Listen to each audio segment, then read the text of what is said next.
cannot break the law just because you don't agree with what's going on at the federal government. You can hear just the huge difference between the way the mayor and the superintendent are presenting the facts.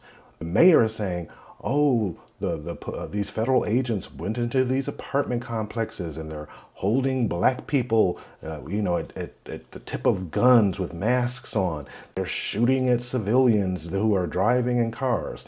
And then you hear the superintendent coming in with a very calm, with a very thoughtful, with a very circumspect approach. You cannot break the law just because you don't agree with what's going on at the federal government. There are processes that we have in place where you can redress your grievances, but you may not go out and break the law. As a matter of fact, he says that in I think the next couple of sentences. We need to be clear about these laws.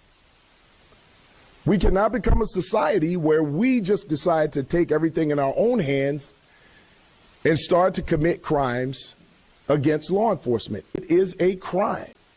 You may not like what they're doing.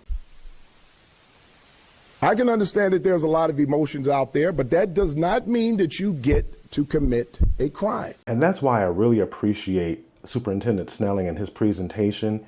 While he's making room and saying, hey, I understand some of you are concerned about what's going on, he's drawing a hard line in the sand and he's keeping everyone on law enforcement or everyone in law enforcement on the same side. Brandon Johnson couldn't care less. He's already on the record saying that law enforcement is a sickness. The only time he appreciates law enforcement is when they're protecting him and his family. But he's perfectly fine with allowing chaos to just spill over into the city. That's number one.